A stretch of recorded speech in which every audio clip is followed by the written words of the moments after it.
Bonjour à tous, donc bienvenue au Zoom de la SFGP, Zoom de la SFGP organisé par le groupe thématique Ingénierie avancée des procédés. Et nous vous présentons aujourd'hui l'épisode 3 de la série Intelligence artificielle, outils incontournables pour le génie des procédés, et dont le focus sera sur l'utilisation des modèles d'apprentissage dans les procédés. Alors, je vous ai dit que c'était l'épisode 3. Eh bien, deux épisodes précédents. Je rappelle que le 28 janvier, nous avons commencé cette saison numéro 1 sur l'intelligence artificielle en lien avec le génie des procédés, où nous avons abordé des thèmes plus génériques.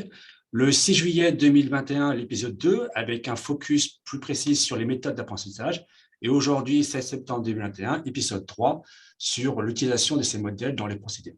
Et nous en reparlerons bien plus tard. Le 2 décembre 2021 est déjà prévu l'épisode 4 avec un focus, un intérêt plus particulier sur les méthodes d'apprentissage et avec un atelier démonstration. Alors, je rappelle simplement que toutes les présentations sont… Vous pouvez voir les présentations précédentes grâce à la chaîne YouTube de la SFGP. Vous pourrez assister au replay des sessions précédentes. Alors aujourd'hui, après un mot d'introduction de la SFGP réalisé par Jean-François Joly, nous aurons deux intervenants. Le premier effectué par Thibaut Neveu de EDF Chatou, qui nous parlera de l'utilisation de métamodèles pour la simulation des procédés. Et notre deuxième intervenant du jour sera Mathieu Cura de la société Optimistic à Chambéry, qui nous parlera de machine learning appliqué sur les données des procédés de production industrielle en vue d'identifier les causes de variabilité et de les optimiser. Alors, avant de laisser passer la parole à Jean-François Joly, je rappelle simplement qu'après toutes les présentations des speakers, vous pourrez vous poser vos questions via le bouton Q&A, alors qu'il se trouve soit en bas de votre écran, soit en haut de l'écran, suivant votre configuration. Mais à travers ce bouton QR code, vous pourrez écrire vos questions et soit Ludovic, soit moi-même liront à haute voix les questions. Voilà, donc j'en ai fini pour cette présentation. Je laisse la main à Jean-François pour les quelques mots d'introduction de la SFGP. Ouais, merci Roda. Bon, je serai pas très long, hein, je ne présenterai pas transparent. C'est toujours un plaisir de voir l'organisation de Zoom et l'activité du groupe IAP. Donc là, comme c'est appelé, c'est la 3e édition. Il reste une 4e édition. Donc ça fait partie des événements que le groupe thématique organise régulièrement, auxquels vous êtes conviés avec grand plaisir. Alors, au niveau de la SFGP, je voudrais simplement vous rappeler qu'au mois de novembre, il va y avoir une Catalalotor en présentiel. Ça fait fort longtemps qu'on n'a pas eu le plaisir de se retrouver tous ensemble pour échanger et participer à un événement. Donc, elle se tiendra à Paris. Donc, ça aura lieu les 16 et 17 novembre cette année. Donc, allez voir sur le site web de la SFGP, il y a des informations sur cette Catalalotor.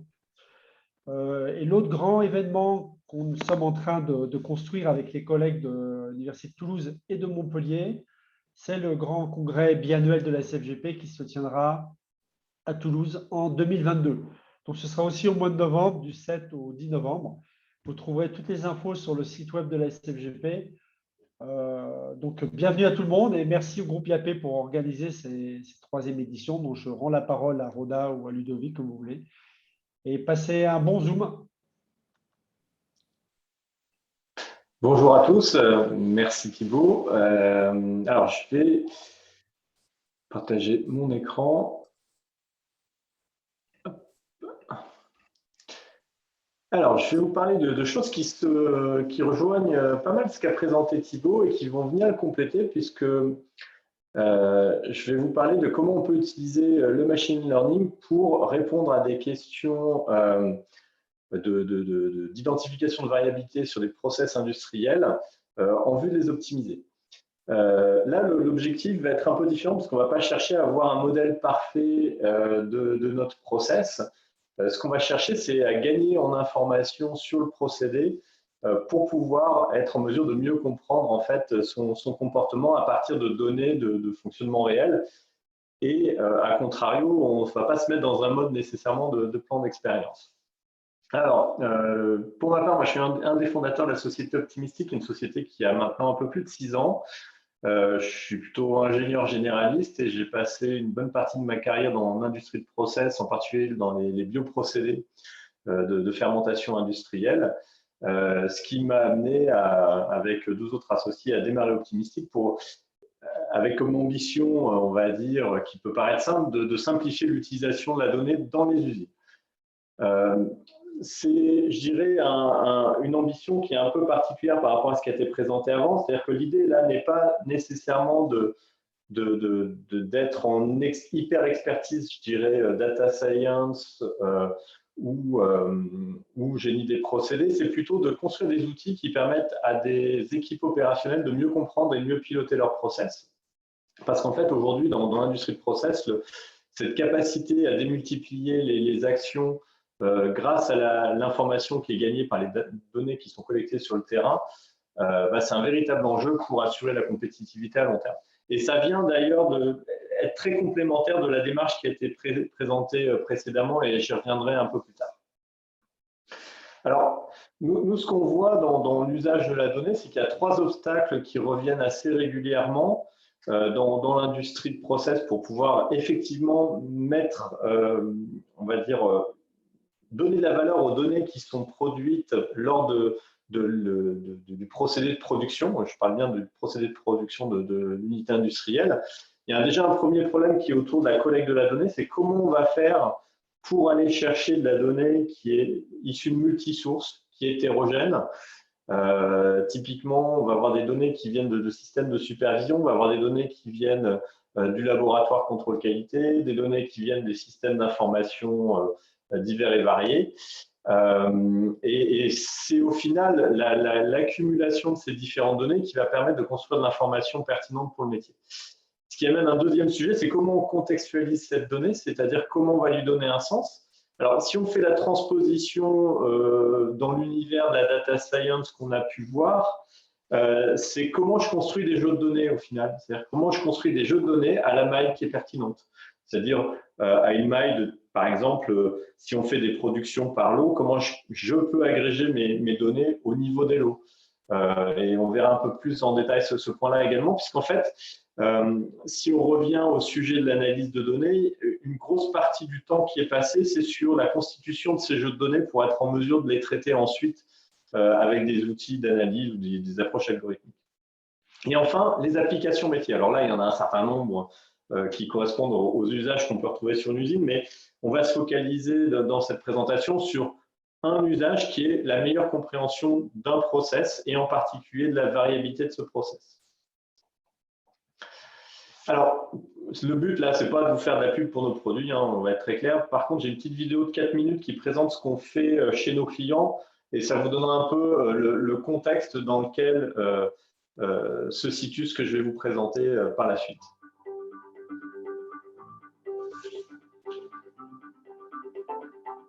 Pour moi, ce qui caractérise le plus cette application, c'est adaptabilité. C'est vraiment la flexibilité.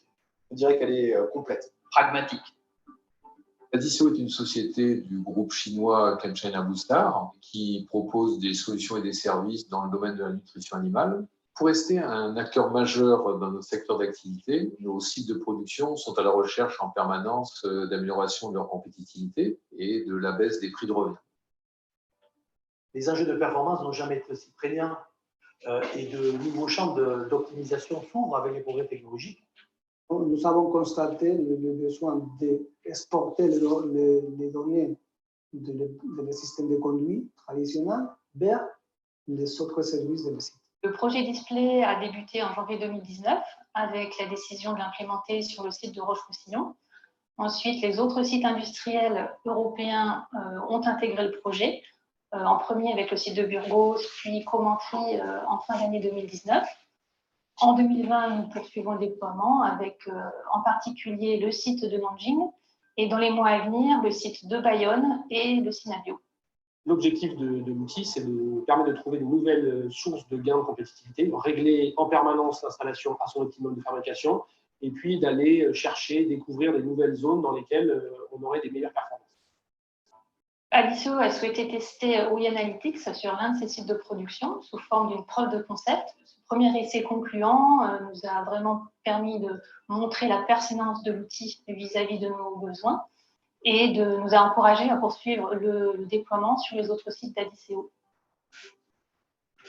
L'atout d'OI Analytics, c'est de regrouper dans un seul logiciel l'ensemble des données traitées dans différents logiciels et ce qui permet d'avoir accès aux données plus rapidement et d'être au final plus réactif. L'intérêt de la solution AI Analytics, c'est pouvoir compiler des données qui sont très différentes, certaines qui remontent par système de conduite, qui sont purement procédés, et d'autres qui sont plus d'ordre économique, des prix de matière, etc. Et le fait de pouvoir mettre toutes ces données à disposition dans un même espace, ça permet de les combiner entre elles pour rechercher de nouveaux optimums économiques qu'on n'avait pas forcément identifiés aujourd'hui. On a gagné la possibilité de construire un historique. On a toute l'information dans un même endroit. Ça nous permet d'identifier très rapidement sur des paramètres clés du procédé des dérives sur nos unités de production et derrière de pouvoir réagir en fait rapidement pour éliminer ces dérives. L'outil nous a permis d'avoir des courbes et l'analyse de ces courbes a permis de nous concentrer sur une des vannes et de la régler au mieux, ce qui nous a permis de faire des économies de matières premières et de sous. Aujourd'hui, OI Analytics m'apporte un gain de temps important. Après avoir bien sûr préparé donc, le tableau de bord, en quelques clics, on a accès à toutes les données qui sont regroupées et qui permettent du coup d'être efficace dès l'arrivée le matin pour préparer la réunion de fabrication. C'est un outil finalement qui est assez flexible, qui est finalement en développement constant via ce partenariat avec Optimistic. On est capable d'accéder à toute l'information d'une façon beaucoup plus facile et de partager cette information avec tout le monde, d'analyser notre procédé, de croiser les analyses et d'améliorer notre procédé. OI Analytics est avant tout un outil transverse, tant pour les sites européens que les sites chinois, ce qui permet à la fois le partage de l'information, les analyses, le challenge, mais également évite les silos. Alors, voilà, la vidéo est arrivée à sa fin. Donc, concrètement, qu'est-ce qu'on fait derrière ça? Donc, on a une solution qui s'appelle OI Analytics, dont le but est de répondre à des usages, comme je le disais, à destination des utilisateurs opérationnels pour travailler sur la performance industrielle. Et on va traiter l'ensemble de la chaîne, de la collecte de la donnée, sa contextualisation, et ensuite son utilisation. Le focus que je vais avoir cet après-midi, c'est de vous parler en fait des outils d'analyse qui vont répondre à cette question de si je prends une unité, par exemple une étape unitaire de process ou un ensemble d'étapes unitaires de process, ça va être de se dire voilà, si on a un élément de performance ou un critère particulier qu'on souhaite optimiser, l'idée ça va être grâce à ces outils de machine learning, d'identifier quels sont en fait les variables, les facteurs influents sur ce process, et avec cette idée que cette démarche-là puisse être réalisée au sein d'un workflow métier intelligible par un utilisateur. En amont de ça, il va falloir pouvoir être en mesure de créer les jeux de données à la bonne maille. Et là, je dirais, c'est un des points sur lesquels nous, on investit énormément en R&D, c'est que la donnée qu'on va collecter, il faut qu'on soit en mesure de la structurer et de la transformer en jeu de données pertinent en continu, puisqu'en fait, l'idée, c'est que les utilisateurs qu'on va adresser n'aient pas à faire tout ce travail de compilation de données en amont, mais que ça se fasse de manière relativement naturelle dans la solution pour vraiment se focaliser sur ce workflow d'analyse. Alors ça, je dirais, c'est l'usage plutôt pour un ingénieur procédé ou un ingénieur amélioration continue Six Sigma dans l'usine. Et puis, on a un usage qui, lui, va rejoindre ce qui a été présenté précédemment, qui est en fait l'utilisation de modèles prédictifs ou de modèles qui peuvent être soit, alors ça peut être du modèle prédictif black box, donc purement machine learning, des modèles prédictifs de type surrogate ou métamodèle comme ce qui a été présenté, ou carrément du white box quand c'est possible, mais souvent il y a des problématiques calculatoires quand on fait du modèle basé sur la physique pure. Et donc, de pouvoir exécuter ces modèles qui auront été conçus, dans ce cas-là plutôt par vraiment des gens experts dans ce domaine, et qu'on va pouvoir intégrer et exécuter dans la solution pour amener un niveau d'information additionnel aux exploitants des installations.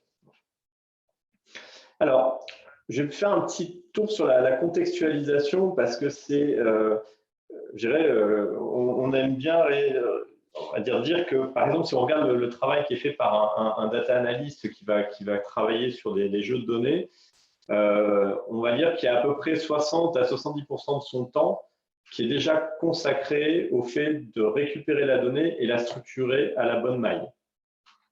Ce qu'on fait, nous, dans nos solutions par rapport à ça, c'est qu'on a un certain nombre de modèles de données déjà préétablis, alors des modèles au sens modèle de structuration et de stockage de données, qui vont permettre de modéliser ce qu'on retrouve habituellement sur un procédé industriel.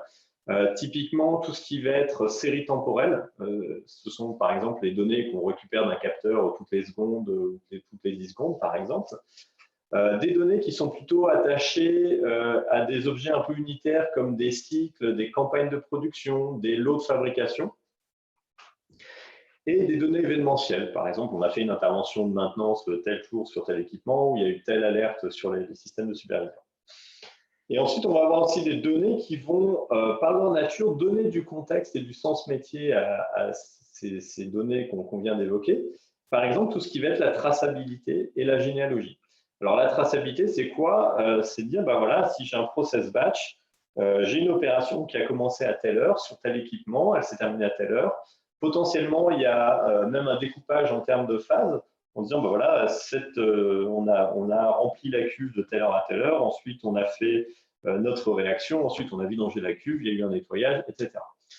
Cette traçabilité-là, elle est importante parce qu'elle va permettre de faire le lien entre les données de capteurs et typiquement le contexte métier qui, lui, va nous donner du sens. Par exemple, ce qui va nous intéresser sont plutôt peut-être des indicateurs qui prennent les données de capteurs agrégées au niveau du batch, avec par exemple des informations de cinétique, des informations de valeur moyenne, de variabilité, etc. Et puis, un autre aspect important qui est lié à cette traçabilité, c'est la généalogie.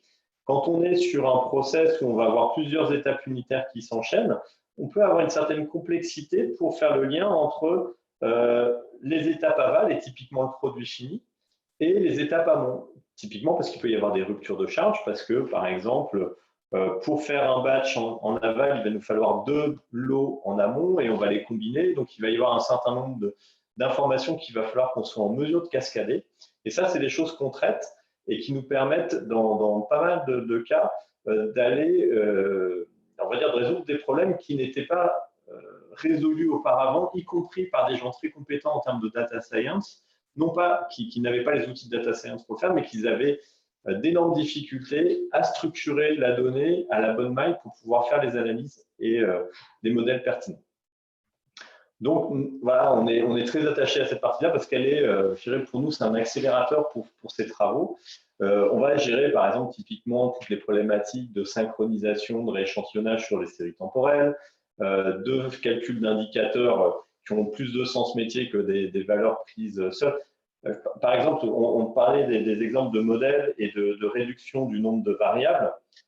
Typiquement, imaginons on a un four linéaire, vous avez une dizaine de capteurs température sur ce four à différentes positions. En fait, d'avoir 10 informations de température, ça ne vous aide pas forcément.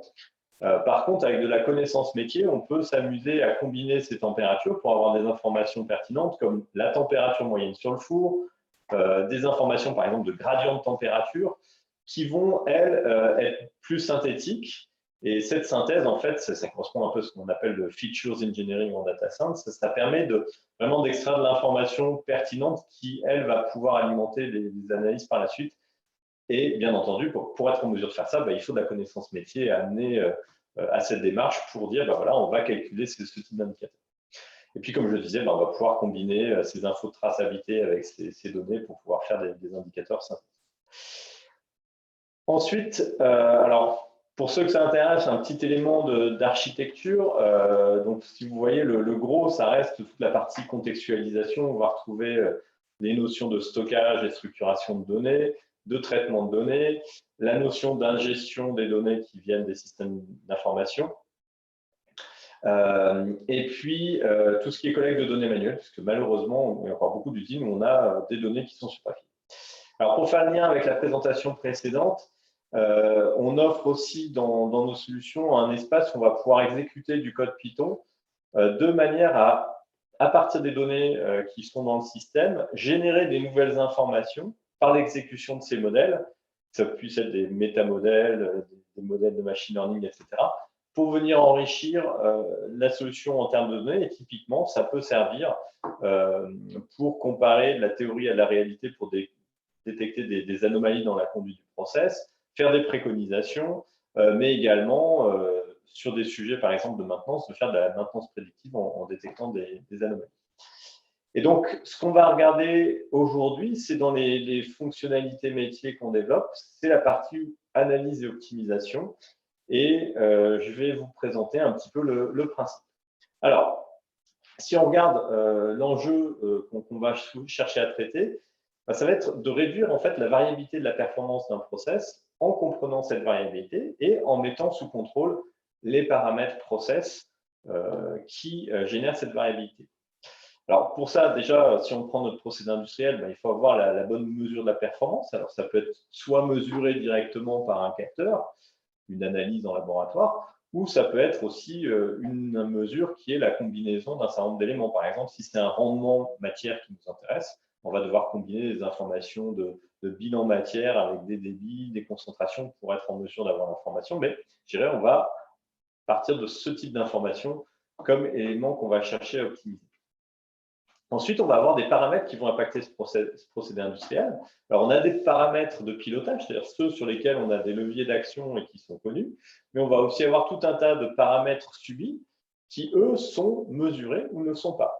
Dans mon cas, mon expérience dans la biotech, on a des substrats, par exemple, de culture, dont la variabilité est très forte, puisqu'en fait, ce sont des produits qui sont issus de l'agriculture et qui sont très peu caractérisés du point de vue chimique, à part quelques grandes données comme la teneur en sucre, par exemple, ou la teneur en eau. Mais après, il y a plein de choses dedans avec une grande variabilité. Et donc, ça, ce sont des paramètres qu'on va subir et qui, d'ailleurs, ne sont pas systématiquement analysés et donc connus, mesurés. Donc, on va chercher à réduire la variabilité de ce process. Et donc, l'approche, c'est de se dire, voilà, on va avoir des paramètres mesurés qui impactent ce process, des éléments de mesure de performance. Et donc, l'idée, ça va être, il manque quelques S, quels sont les liens entre les paramètres mesurés et la performance?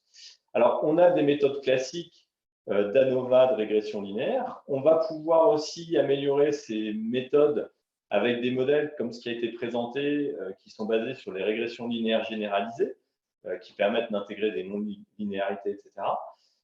Et également utiliser ce qui se fait aujourd'hui en termes de régularisation sur ces modèles de régression linéaire généralisée avec des techniques de type Ridge ou lasso qui vont être là pour en fait réduire le nombre de variables grâce, en fait, on va rajouter des termes de pénalité en fait dans la régression linéaire généralisée qui vont permettre de faire tendre certains coefficients vers 0 au moment de la régression.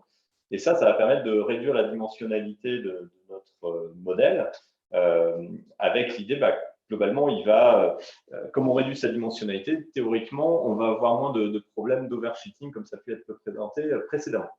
Alors, si on parle de ces types d'approches assez classiques, on va avoir un certain nombre de limitations. Déjà, soit on fait des hypothèses de linéarité, ça va être le cas si on fait de la régression linéaire, par exemple, ou si on fait la régression linéaire généralisée, il va falloir déterminer à l'avance quel est le type de relation qu'on cherche. Est-ce qu'on va avoir des relations polynomiales? Les termes d'interaction entre variables, par exemple, si on veut les prendre en compte, il va falloir le définir à l'avance. Donc, ça nécessite quand même d'avoir une bonne connaissance du process pour pouvoir faire les bonnes hypothèses.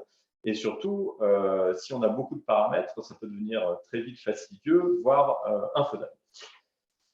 On a aussi des problèmes de fiabilité si les données ont des distributions qui ne sont pas normales. Et puis, on va avoir une autre problématique, c'est que si on veut commencer à faire un modèle avec de nombreuses variables et un nombre d'observations qui n'est pas forcément très grand par rapport au nombre de variables, on va avoir un problème de dimensionnalité et donc de pertinence du modèle. Alors, les régularisations type Ridge ou lasso permettent de régler en partie ces sujets, mais ça reste un problème, surtout si on commence à faire des hypothèses avec des polynômes. On multiplie tout de suite de manière très importante le nombre de variables. Alors, il y a toute une branche du machine learning qui est née finalement assez récemment, puisque ça a un peu moins de 40 ans, sont tous les algorithmes qui sont liés aux arbres de régression. Alors, aujourd'hui, je ne vais pas vous parler de réseaux de neurones, et en particulier de deep learning, parce qu'en fait, on est sur des algorithmes qui nécessitent énormément d'observations pour pouvoir fitter les modèles. Là, l'avantage de ces arbres de régression, alors donc, les premières implémentations datent des années 80 avec ce qu'on appelle le CART, donc c'est des arbres de régression et de classification. Toute cette branche en fait, du machine learning a bien évolué avec des nouveaux concepts, comme par exemple, en fait, l'arbre de régression, par exemple, ça va être une manière de modéliser un process multivarié qui va être assez à la hache, c'est-à-dire qu'en gros, on va avoir un arbre de décision avec des critères sur les variables et en fonction des zones dans lesquelles on va atterrir, on va avoir une valeur qui est déterminée au niveau de la feuille de l'arbre, ce qui veut dire que l'espace est découpé par des plans parallèles dans des grandes boîtes et chaque boîte a une seule valeur. Donc, c'est quand même assez grossier comme approche au départ. Et cet aspect-là négatif des arbres a été résolu avec l'apparition de différentes approches, en particulier le bagging et le random forest, où on va en fait générer non plus un arbre de décision, mais un ensemble d'arbres. Et c'est ce que permet par exemple le bagging. En fait, le bagging, le principe, c'est simple, c'est qu'on va construire des arbres non pas à partir du jeu de données complet, mais on va faire des sélections aléatoires sur le jeu de données qu'on utilise. Et on va construire des arbres sur différents jeux tirés de manière aléatoire. Et donc, les arbres vont être différents. Et ce qu'on va faire, c'est qu'on va moyenner les résultats des différents arbres. Et ça va nous donner, en fait, une manière de décrire l'espace de notre modèle beaucoup plus fine. Le random forest ajoute à ça encore d'autres aspects aléatoires qui vont faire qu'on va encore améliorer les choses.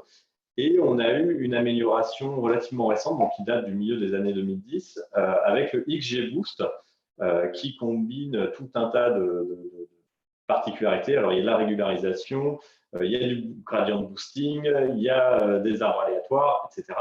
Et qui nous permettent en fait d'avoir des modèles qui, à partir d'un jeu de données, vont bien modéliser notre process. Alors, quand je dis bien modéliser, ce n'est pas du tout ce qui a été présenté précédemment, où on va avoir on va dire le but, c'est d'avoir un modèle très, comment dire, précis et fiable du process. Ici, en fait, l'objectif, c'est de construire un modèle pour comprendre l'influence des variables.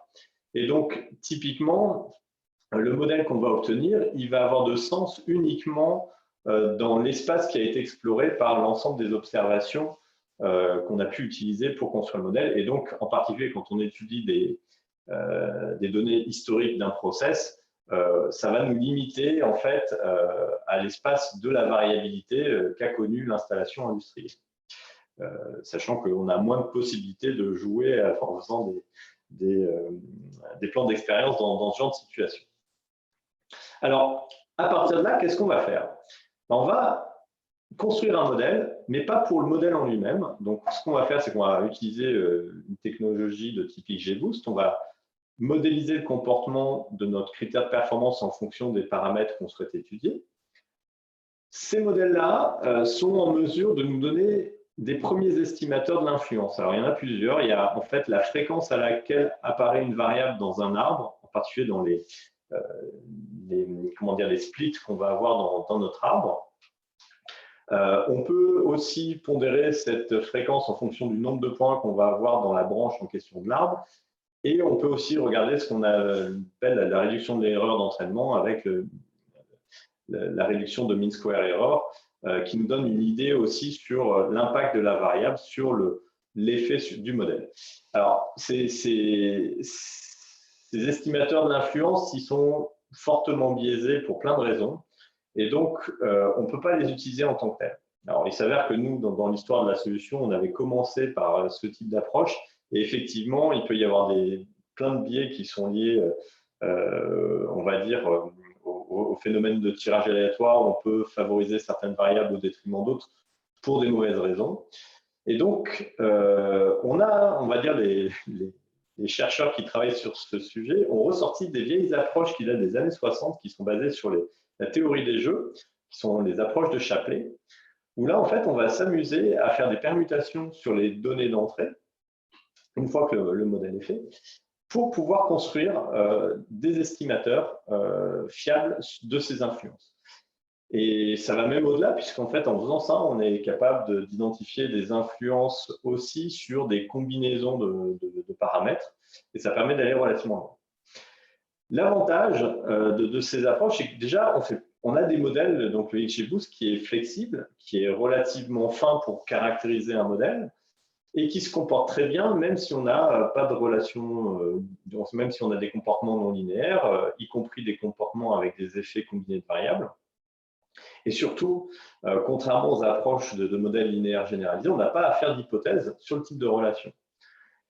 Ce sont aussi des approches qui sont peu sensibles aux problèmes de dimensionnalité, qui ont des caractéristiques très sympathiques en termes de vitesse de calcul et de besoin de CPU, et avec en plus cette caractéristique qui est importante comparée à des modèles linéaires généralisés, c'est que ce sont des calculs qui sont parallélisables.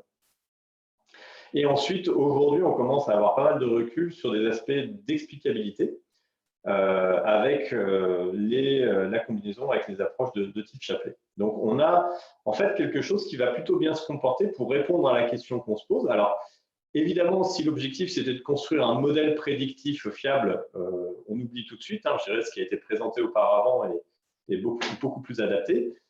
Par contre, pour répondre à la question de quels sont les facteurs qui créent de la variabilité sur notre process, on a quelque chose qui est relativement fiable et robuste.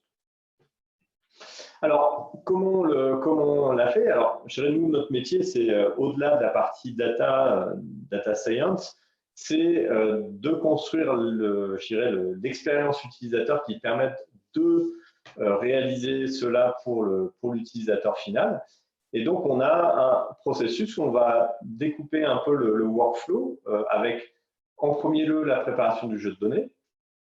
Ensuite, un travail d'analyse de corrélation et de regroupement. Typiquement, c'est comment, si on a des facteurs qui sont très corrélés entre eux dans les variables qu'on souhaite étudier, comment on va faire un peu de ménage là-dedans, parce que avoir des données qui portent la même information, ce n'est pas forcément très pertinent pour faire ce type d'analyse. Ensuite, cette analyse de facteurs influents, et puis ensuite, une optimisation des paramètres retenus, où là, l'idée, en fait, c'est qu'on va partir sur l'espace qui est exploré par le jeu de données qu'on a, et on va chercher les zones dans lesquelles on a les meilleures performances en médiane, par exemple, pour optimiser le process. Alors, je vais passer à la démonstration.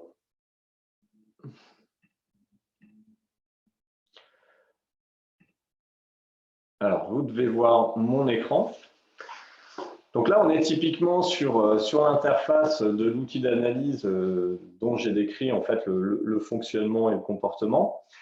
L'idée, c'est que l'utilisateur va définir. Alors ici, on a un jeu de données, c'est une unité fictive qui produit des gâteaux, et on a une problématique, c'est qu'on souhaite minimiser le poids de gâteau, puisqu'en fait, toute la matière qu'on envoie chez le client, au final, c'est de la matière qui est envoyée gratuitement. Donc, on va chercher à réduire notre poids de gâteau. Et ce qu'on va chercher à faire, c'est de comprendre quelle est la variabilité, du moins quels sont les paramètres qui impactent sur la variabilité du poids de ces gâteaux. Et tout en ayant d'ailleurs des gâteaux qui sont conformes en poids, parce que pareil, on n'a pas le droit d'envoyer des produits qui seraient non conformes de ce point de vue-là. On aurait la DGCCRF qui nous poserait quelques problèmes. Alors, l'idée, c'est l'utilisateur indique le critère de performance qu'il souhaite traiter. Ensuite, il va sélectionner tous les paramètres du process qu'il souhaite étudier. On a quelques informations statistiques pour avoir une idée de la tête du jeu de données. Et on va pouvoir commencer à lancer un calcul d'influence. Donc, en fait, quand on lance cette action, le système va construire le dataset. Il va construire son modèle XGBoost à partir du dataset, et avec les analyses de Shapley, va calculer les influences relatives des différentes variables.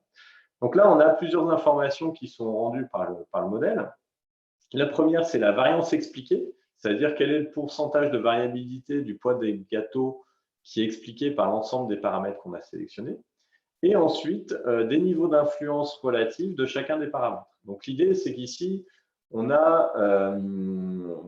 100% comme valeur au paramètre le plus influent, ça veut juste dire que c'est le plus influent. Par contre, ce n'est pas qu'il a 100% d'effet, c'est vraiment juste qu'il est le plus influent. Et les autres sont notés au regard de ce paramètre-là.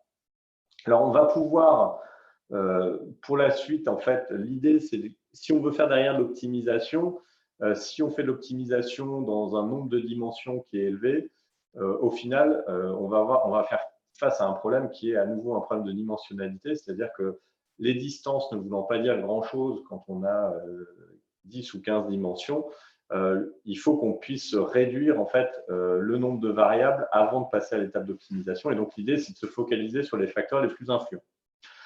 Et je dirais, ce seront ceux qu'on va chercher à mettre sous contrôle par la suite. Donc, on va pouvoir désélectionner et sélectionner les facteurs les plus influents. Par exemple, on va prendre les 3 premiers. On peut, si on le souhaite, relancer le calcul d'influence, ce qui va permettre de valider qu'avec ces 3 paramètres, on n'a pas perdu trop de variance expliquée. Alors là, la variance expliquée a légèrement augmenté, tout simplement, théoriquement, elle devrait baisser, mais tout simplement parce que ce sont des estimateurs statistiques, donc il y a de la variabilité, ne serait-ce que dans cet estimateur. Ce qu'on peut dire, c'est qu'en fait, elle a peu bougé. Et donc, avec ces 3 paramètres, on a capturé l'essentiel de la variabilité de notre critère de performance. Alors, une fois qu'on a fait ça, on va pouvoir commencer à investiguer un peu et comprendre ce qui se passe. Donc, on va pouvoir regarder, par exemple, les différents paramètres et leur impact sur le critère de performance. Donc, si on regarde, par exemple, le premier qui est la température pendant la cuisson, ça semble assez évident, d'ailleurs, que c'est un impact sur le poids, puisqu'on va évaporer plus d'eau. Et donc, on voit ici, par exemple, on est quand même dans un système qui est multivarié. Donc, regarder l'impact unitaire d'un paramètre n'est pas forcément évident quand on fait des nuages de points. On le voit ici, tout simplement parce qu'on a de la variabilité qui est induite par les 2 autres paramètres et d'autres paramètres qu'on n'aurait pas capturés.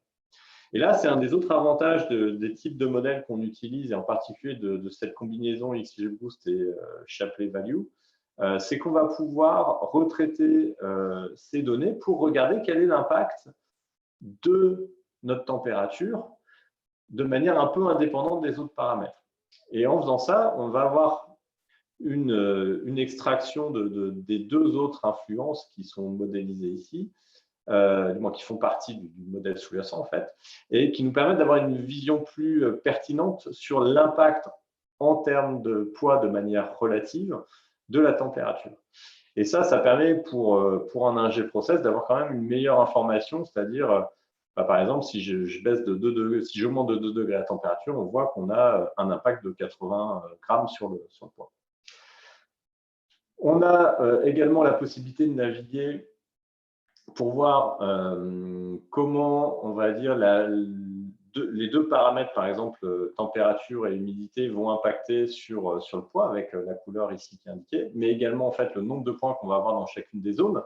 Ce qui permet de savoir en fait si on est dans des zones où c'est significatif ou pas. Si on a 281 points, c'est plutôt significatif. Si on a 16 points ou 5 points, voilà, il faudra se méfier un peu plus de ce que ça signifie. On peut aussi regarder par paire de paramètres comment ça se groupe, mais également regarder s'il n'y a pas des corrélations entre certains paramètres. Et donc là, on a des matrices de corrélation qui permettent de voir ça. Alors, une fois qu'on a sélectionné nos 3 paramètres, si on revient à l'écran initial, on va pouvoir lancer l'optimisation. Et donc là, le système va explorer l'espace. En fait, il va découper l'espace en sous-ensembles et il va regarder dans quel sous-ensemble homogène en termes de dimension on va avoir en fait les meilleures performances.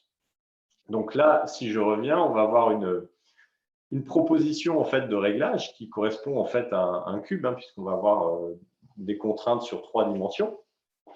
Et le système va regarder en fait si on prend le jeu de données qui a servi à faire l'analyse et qu'on met ces contraintes-là, on va voir en fait le gain qu'on peut avoir. Donc là, en l'occurrence, on a à travers ces contraintes gagné 4,41%. Alors, j'insiste sur un fait, c'est que cette simulation, ce n'est pas une simulation au sens où on a construit un modèle et on utilise le modèle pour simuler. En fait, on a construit un modèle, identifié les facteurs influents et ensuite, sur les facteurs influents, on a exploré l'espace des données historiques et on regarde comment ça s'optimise, mais uniquement sur des points réels historiques. Et donc, par exemple, ici, en changeant les valeurs, on peut voir l'impact que ça a ou pas sur notre poids de gâteau. Et à nouveau, c'est à chaque fois des recalculs qui sont faits sur les données historiques. Donc, on ne peut pas aller explorer des choses qu'on n'aurait pas dans nos jeux de données historiques. Voilà un petit peu le principe de cet outil, sachant qu'après, l'idée, si on parle de manière très opérationnelle, c'est de pouvoir mettre tout ça sous contrôle. Et on va retrouver, par exemple, de manière très pratique, des cartes de contrôle qui mettent à cette température et cette humidité sous contrainte au niveau de l'atelier, avec des suivis statistiques au travers de cartes de contrôle.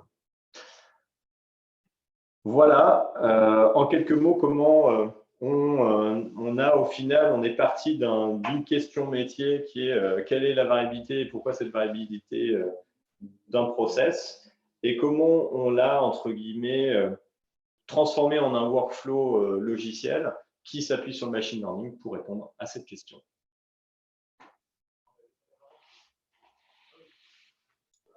Parfait. Merci Mathieu pour la présentation qui était vraiment dédiée métier. Là, vraiment, on était au cœur du génie des procédés. Donc, place est ouverte aux questions.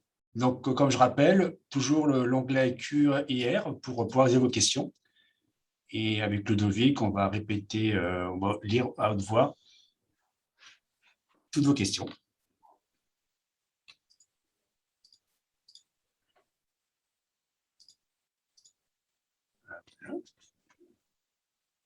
Ludovic, c'est la première. Parfait. Alors, du coup, première question, est-ce qu'un modèle développé sur un système pourrait être utilisé par un autre système du même type? Alors j'entends deux manières de dire la question, donc j'essaie de répondre de deux manières.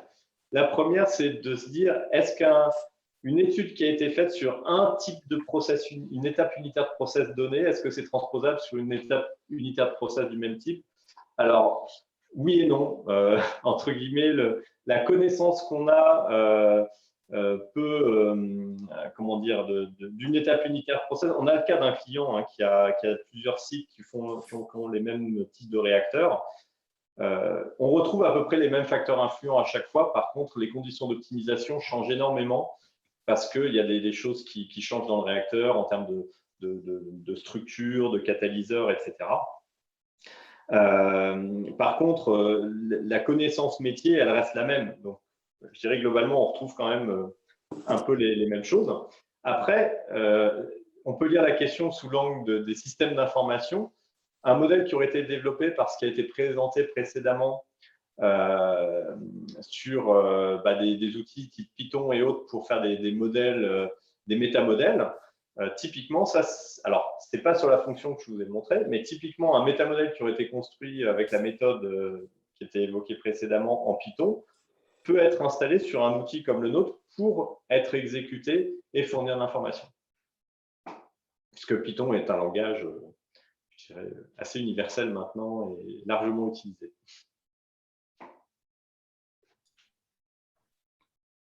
D'accord, merci. J'ai une question là. Comment faites-vous le lien entre vos modèles IA, de ce que vous avez parlé, et les modèles de connaissances?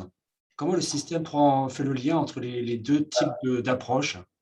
Alors, en fait, ce que je vous ai présenté, le workflow et en particulier dans la démo, il n'y a que du modèle machine learning derrière. Pour autant, là où on va amener de la connaissance, et ça va être important en plus pour l'efficacité, la qualité de ce qui est fait derrière, c'est dans la structuration des données. C'est-à-dire quelles données d'entrée je mets, c'est-à-dire dans les variables que je vais sélectionner en entrée de mon analyse. Est-ce que je ne peux pas mettre des variables qui sont elles-mêmes des combinaisons de choses qui sont mesurées sur le terrain? Et cette combinaison, en fait, c'est on pourrait appeler ça un capteur virtuel qui intègre une connaissance métier. Je prends un exemple tout bête, on prend un échangeur. Cet échangeur, j'ai température, débit, pression sur les deux fluides. Je suis capable potentiellement, à partir de ces informations-là, et d'un modèle métier théorique, de calculer à partir de l'ensemble des données un coefficient d'encrassement. Ce coefficient d'encrassement, ou ce coefficient d'échange thermique, par exemple, il porte plus d'informations que les températures, pressions et autres prises individuellement. Et donc, dans la partie, ce qu'on appelle, nous, la contextualisation, on s'attache à faire ça avec nos clients, c'est-à-dire à partir de leurs connaissances métiers, sur des modèles physiques, chimiques, intégrer ces notions-là. Pour pouvoir non plus traiter la donnée brute telle qu'elle est mesurée, mais avoir une donnée à plus forte valeur ajoutée qui intègre la connaissance métier. Je ne sais pas si c'est clair. Plus ou moins. mais je vois le principe. Et en fait, vous parlez beaucoup de capteurs. Donc, je suppose que l'une des étapes de démarrage pour l'installation du système, c'est justement installer tous ces, monitorer tout le procédé, en fait. C'est installer tous ces capteurs.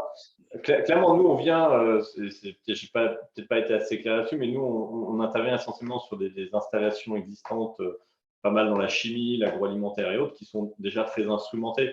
Donc, on va récupérer l'information des capteurs qui sont en ligne, mais également aussi, il y a des analyses qui sont faites au contrôle qualité. On va récupérer ces informations-là, et c'est ces données-là qui vont servir pour alimenter les outils d'analyse que je vous ai présentés. Et tout est en local, ou vous avez un data center qui fait l'acquisition de tous ces points en live et qui répercute? Parce que là, la démo que vous avez faite, donc c'est une démo en local, mais chez le client, comment ça fonctionne? Non, la démo que vous avez là, alors c'est un jeu de données d'une usine qui n'existe pas, mais c'est déjà dans le cloud. Et en fait, ce qui se passe, c'est que nous, on récupère les données du site, c'est envoyé dans notre plateforme qui est dans le cloud, et tous les calculs, le stockage, etc., c'est fait dans nos infrastructures. D'accord. Intéressant. Et donc, votre solution, elle s'adapte à tous les systèmes des monitoring qu'ont les industriels chez eux, quoi. C'est un truc compatible, il n'y a pas de besoin il n'y a pas une exigence logicielle particulière. Non, alors je dirais il faut que ça soit un peu instrumenté, qu'il y ait d'automatisme, mais je veux dire, quand on parle du monde de la chimie, typiquement, il n'y a pas de souci, on trouve toujours le moyen de venir se connecter au système existant. Après, il faut qu'il y ait l'instrumentation. Un système où il y a zéro instrumentation, on ne va pas faire grand-chose. Ouais. Mais on utilise aussi notre solution, par exemple, sur des unités pilotes. Typiquement, on a des projets qu'on réalise avec la plateforme Axel One Analysis, par exemple, où on équipe des pilotes génie des procédés de laboratoire avec notre solution. Pareil, on vient récupérer les données puis les automates. On a un de nos clients qui est Eramet, où on équipe leur centre de R&D à Trappes, où l'ensemble des essais, des manips pilotes qui sont faites sur les différents process industriels, que ce soit de l'hydrométallurgie, de la pyrométallurgie, qui sont très instrumentés. Pareil, on vient récupérer les données depuis leur système de conduite. Très intéressant. Alors, pas d'autres questions. Ludovic, tu envoies, parce que parfois, moi, ça zappe au niveau de… Et plus d'autres questions? Ah si, un instant. Avez-vous essayé de coupler les modèles théoriques des procédés avec les données du site? Coupler une simulation process avec le réel? Alors, il y a des gens dans l'audience, j'ai vu qu'il y avait Justine Henrique d'Inevo Technologies qui était présente. Alors, nous, on est un éditeur de solutions logicielles, donc ce n'est pas nous qui le faisons, mais on a par exemple des partenaires comme Inevo qui font du génie des procédés et qui ont développé des jumeaux numériques. Alors, ils ont différentes approches. Ils ont, par exemple, sur des cas comme des pompes ou des systèmes de refroidissement, des échangeurs ou autres, des modèles qui sont purement théoriques, avec de la mathématique classique. Mais ils ont aussi travaillé sur des modèles où ils font de la simulation numérique, y compris de la modélisation en éléments finis, mécanique des fluides, etc., sur lequel ils font un modèle surrogate ou un métamodèle, comme a présenté Thibaut Neveu, qui va en fait prendre toutes les simulations et constituer un modèle mathématique plus simple à exécuter. Parce que le problème, il est là, c'est que les modèles de simulation numérique sont très, très coûteux en temps de calcul. Et donc, l'idée, c'est on génère un grand jeu de données avec de la simulation numérique dans plein de conditions opérationnelles différentes. On construit le métamodèle. Ce métamodèle, lui, peut se construire sous la forme d'un modèle de machine learning ou mathématique qui tient en quelques lignes de code. Et c'est ça que nous, ensuite, on intègre dans la solution et qu'on exécute et qui va permettre d'implémenter ce type de modèle. Donc, on a des cas concrets chez des clients de ce type d'approche. Merci. Ah. Merci. Voilà. Merci. Bon. S'il n'y a pas d'autres questions, c'est peut-être l'heure de conclure ce Zoom. Peut-être, Roda, si tu pouvais remettre un slide pour que je puisse annoncer le prochain. Tout de suite. S'il te plaît. Ou tu peux l'annoncer toi-même. Hein. Oui, je vais juste faire la présentation. En attendant, mais écoutez, merci beaucoup aux deux présentateurs pour cette riche discussion, pour ces belles présentations. Voilà, et puis merci à l'auditoire d'avoir assisté encore une fois, et vous étiez assez nombreux aujourd'hui encore à cette présentation. Voilà, donc je prends le relais de ce que vient de dire Ludovic. Donc je m'associe à des remerciements donc à la fois aux deux présentateurs qui ont fait des présentations vraiment dans le thème. C'est vraiment les focus sur les méthodes d'apprentissage et dans les procédés. Et je vous donne rendez-vous le 2 décembre, donc sur toujours le même thème générique, l'intelligence artificielle, outil incontournable pour les génies des procédés, mais le focus sera axé sur la mise en pratique des méthodes d'apprentissage et avec dans ce qu'on a écrit atelier démonstration, mais on vous dira plus, avec certainement un TD commenté à suivre, ce qu'on pourrait peut-être qualifier pour l'intelligence artificielle ou les méthodes IA pour les nuls. Mais on va en profiter, enfin, on a le temps encore pour vous annoncer le contenu de cette présentation. Donc, avant de partir, je vous rappelle que toutes les présentations peuvent être visionnées en replay dans la chaîne YouTube de la SFGP, donc n'hésitez pas à y aller. Et merci pour tout, et on vous donne rendez-vous donc le 2 décembre 2021 pour l'épisode 4 de cette saison. Merci beaucoup. Merci à tous. Merci à vous. Au revoir. Au revoir. Merci beaucoup. Merci à vous. Au revoir.